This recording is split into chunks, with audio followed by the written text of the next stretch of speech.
O Feliz News começa agora com os principais destaques do dia. A governadora pede verba para concluir obra de pró-transporte em Natal. 4 casos de sarampo são investigados no RN e o lixo eletrônico poderá ser trocado por ingressos na Campus Party Natal. Essas e outras notícias você confere agora no Feliz News.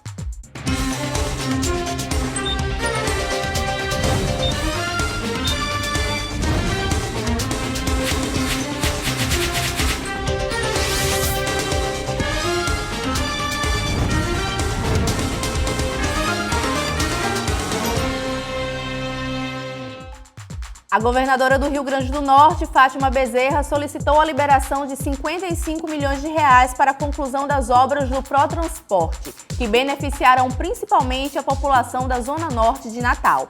As obras do pró-transporte estão 45% concluídas e foi dividida em 3 eixos, sendo que apenas o primeiro eixo foi concluído. O planejamento inclui duplicação de vias, construção de viadutos, passarelas e ciclofaixas. Foi criado há 14 anos atrás para melhorar a mobilidade da Zona Norte de Natal. O pró-transporte era de responsabilidade e execução da Prefeitura, mas passou para o governo do Estado. As reestruturações passam pelas avenidas Moema Tinoco, Tocantinha, Itapetinga, Rio Doce e Fronteiras, sendo o trecho mais complexo da Avenida das Fronteiras, que necessita de desapropriação e duplicações. O governo do Rio Grande do Norte pretende fechar até dezembro deste ano o contrato definitivo para o fornecimento de alimentação para o sistema penitenciário. No último mês de junho foi firmado um contrato de caráter emergencial, visto que desde novembro de 2018 os documentos venceram e não foram renovados. Os contratos extintos previam suprimento de comida para todo o sistema, incluindo os agentes prisionais. Para resolver o problema, foi realizado com o Ministério Público Estadual um termo de acordo provisório para permitir a entrada dos servidores no contrato de alimentação emergencial. Segundo o controlador-geral do Estado, Pedro Lopes Neto, a licitação para fornecimento de alimentação é um contrato que gira em torno de 40 milhões de reais por ano. O sistema prisional do Rio Grande do Norte conta com aproximadamente 10 mil detentos e são gastos em torno de 3 milhões de reais por mês para a alimentação dos internos. A Secretaria de Estado de Saúde Pública, SESAP, reconheceu que o Rio Grande do Norte está em surto da doença.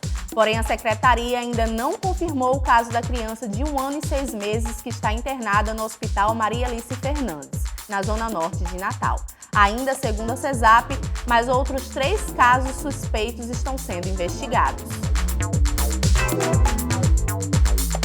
O Centro de Controle de Zoonose iniciou esta semana a vacinação antirrábica casa a casa e pontos fixos para cães e gatos, a partir de 3 meses de idade nas áreas de maior risco de transmissão da enfermidade.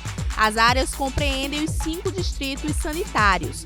O Centro de Zoonose está realizando a vacinação também para pessoas que têm mais de 5 animais em casas e condomínios, bastando ligar para o número 3232 8007 para agendamentos. A Campus Party Natal começa na sexta-feira 16 e quem ainda não adquiriu o ingresso agora tem uma opção de participar do maior evento de tecnologia da América Latina. É só levar um aparelho eletrônico que não usa ou não funciona, como computador, impressora, aparelho de DVD, e trocar por um dia de acesso ao evento. Serão disponibilizados 50 ingressos por dia. A campanha da Prefeitura do Natal tem por objetivo incentivar o descarte correto de lixo eletrônico. Todo o material coletado será distribuído para empresas responsáveis por reciclagem. Por risco de contaminação, não serão aceitos materiais como pilhas, lâmpadas e tubo de TV, além de cartuchos e toners. A Câmara aprovou o texto base do projeto de lei que trata da criminalização do abuso de autoridade. A matéria foi aprovada por votação simbólica, sem contar com votos individuais dos deputados presentes. Os parlamentares precisam ainda votar 3 pedidos de alteração à matéria para concluir a análise do projeto. Após a votação dos destaques, o texto pode seguir direto para a sanção, sem precisar passar pelo Senado novamente. O texto define os crimes de abuso de autoridade cometidos por servidores públicos, militares, membros dos poderes legislativo, executivo, judiciário, do Ministério Público e dos tribunais ou conselhos de contas. A proposta lista uma série de ações que poderão ser consideradas crimes, com penas que vão de prisão de 3 meses até 4 anos, dependendo do delito, além de perda de cargo e inabilitação até 5 anos para os reincidentes. Um novo golpe tem roubado o perfil de usuários do WhatsApp. Por ingenuidade ou distração, as vítimas passam dados pessoais que possibilitam a clonagem do aplicativo. O Moacir anunciou um veículo na internet e algum tempo depois recebeu um e-mail do site com um pedido de atualização cadastral, mas a mensagem era falsa e ele acabou tendo o aplicativo WhatsApp clonado. Fui atualizar. Aí eles me disseram em seguida, ó, nós vamos mandar para você um número aí, um código que vai pelo SMS para você digitar. Eu digitei, não sabia que era o código do WhatsApp.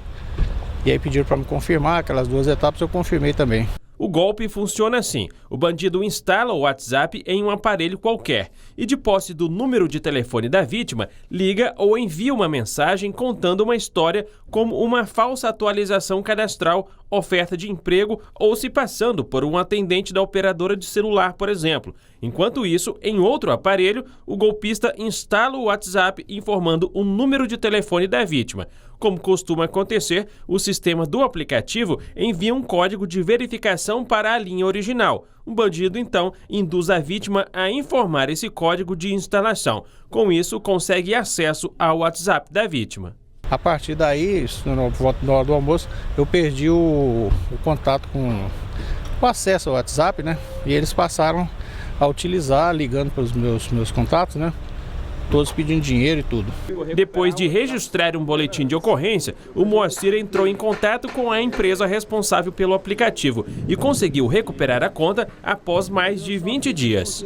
Alguns cuidados podem ser tomados para evitar o golpe, como habilitar a verificação em 2 etapas do WhatsApp. Com esse recurso, qualquer tentativa de verificação do número do celular no aplicativo terá de ser acompanhada por um código de 6 dígitos criado pelo próprio usuário. Você não pode responder as mensagens SMS ou Zap imediatamente sem fazer uma leitura atentiva. Assim, nos últimos casos, havia erros de português nas mensagens, que claramente indicavam que aquela mensagem não era de uma empresa que tinha feito a revisão do texto, e as pessoas ainda assim foram lá e tocaram no link e caíram no golpe. A Receita Federal paga as restituições do 3º lote do Imposto de Renda de Pessoa Física 2019. Segundo o fisco, estão sendo liberados 3,8 bilhões de reais a 2.978.614 contribuintes. O lote contempla também restituições residuais dos exercícios de 2008 a 2018. Para saber se teve a declaração liberada, o contribuinte deverá acessar a página da Receita na internet ou ligar para o Receita Fone 146. Na consulta à página da Receita, é possível acessar o extrato da declaração e ver se há inconsistência de dados identificado pelo processamento. Nessa hipótese, o contribuinte pode avaliar as inconsistências e fazer a autorregulação mediante entrega de declaração. A restituição ficará disponível por 1 ano. Se o contribuinte não fizer o resgate no prazo, deverá fazer o requerimento por meio da internet. O presidente argentino Maurício Macri anunciou um pacote de medidas econômicas para minimizar os impactos da inflação e levar alívio a 17 milhões de trabalhadores argentinos. A 73 dias das eleições presidenciais, Maurício Macri anunciou medidas para tentar recuperar a economia dos abalos dos últimos dias.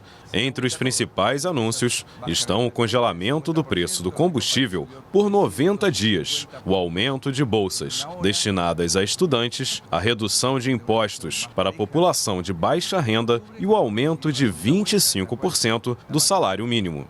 Desde o começo da semana, a economia argentina tem sofrido impactos após o resultado das primárias da eleição presidencial do último domingo. O candidato Alberto Fernandes, que tem como vice na chapa a ex-presidente Cristina Kirchner, teve mais votos que Macri. A bolsa argentina caiu mais de 30% e o dólar subiu. Nas ruas de Buenos Aires, argentinos dividiram opiniões sobre as medidas anunciadas hoje. Este bancário diz que não é suficiente, que são apenas medidas temporárias. O que acontece no ano que vem? Pergunta. Já este homem diz que as medidas estão certas e que Macri está pedindo desculpas e reconhecendo que pode errar.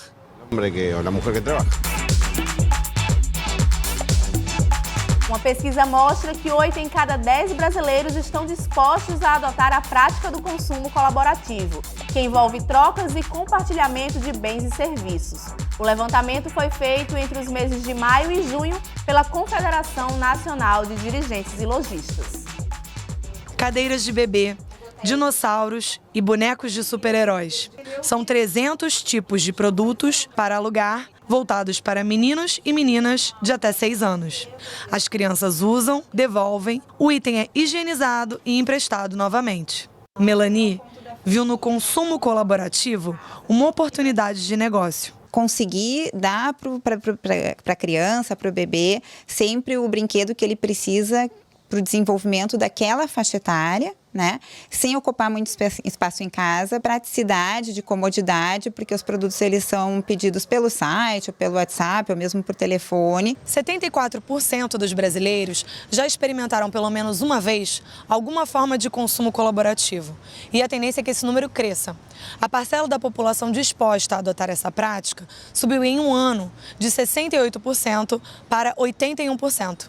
Entre as diversas modalidades de consumo colaborativo, as que têm maior potencial de serem usadas são compartilhamento do espaço físico do trabalho, o chamado coworking, a hospedagem de animais de estimação na casa de terceiros e o aluguel ou troca de brinquedos. Economia colaborativa é como se você, ao invés de ter coisas, passasse a usar as coisas compartilhadas com outras pessoas. E isso é muito bacana, porque reduz o número de coisas sobre o planeta. E as pessoas têm mais chances de usar coisas que antes elas não poderiam usar, porque elas não teriam dinheiro para tê-las.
O Feliz News fica por aqui, mas temos um encontro marcado amanhã.